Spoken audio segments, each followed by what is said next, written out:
Mchezo wa mpira wa miguu tunajua kuna matokeo matatu: kufungwa, kushinda na kusuluhu. Kwa hiyo kwa Yanga Africans hatujazoea kucheza mechi ya fainali, lakini kumbuka Yanga Africans ni kama timu nyingine. Kwa mimi niwapongeza wachezaji wangu, niwapongeza timu yangu, tumeonyesha mpira mkubwa, tumeonyesha uwezo mkubwa. Nadhani tulikuwa bahati yetu, ndio maana naona Simba leo amefika kwa ushindi, lakini pia hata wao ni binadamu, hata wao ni binadamu. Lakini namna mpira ulipopigwa mmeukubali?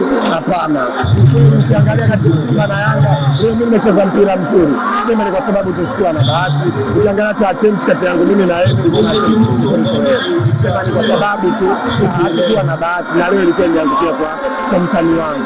Ile goli la ambao wamepata penalti sijajua kwa sababu tulikuwa uwanjani, lakini nadhani kama kulikuwa kuna offside, lakini kama ilikuwa sio offside basi nadhani ilikuwa ni bahati yao. Tuambie pengine mlizidiwa wapi wafikiri? Yanga Africans walizidiwa na Simba mechi ya leo.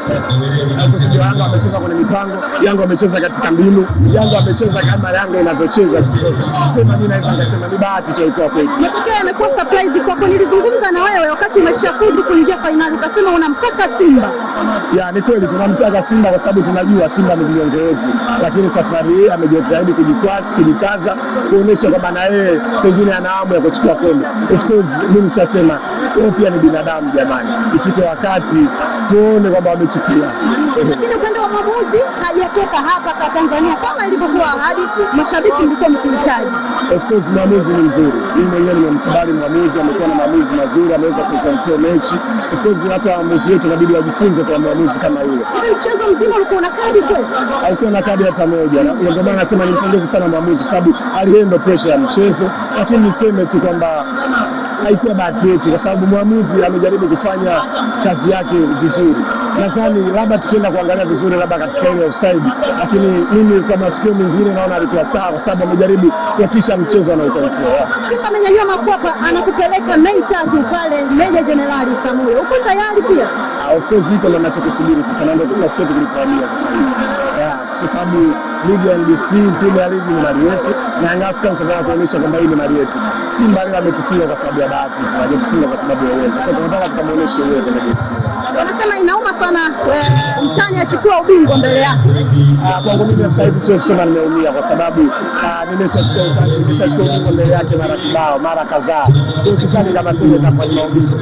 Sana nimpongeze kwa sababu pengine ameweza kuzuia machozi baada ya maumivu ya muda mrefu.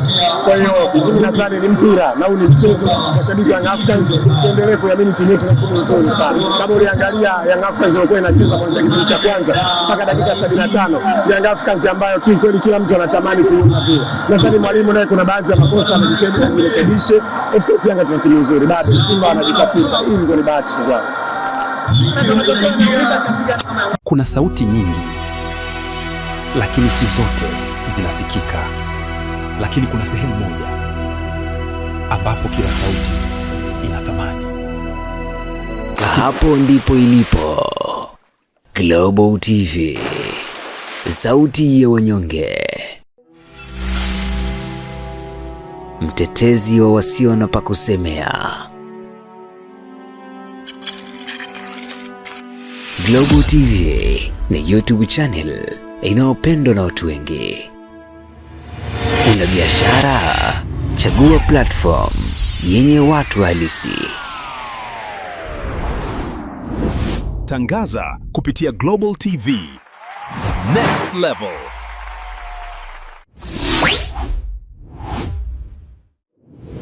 Chukua hatua sasa.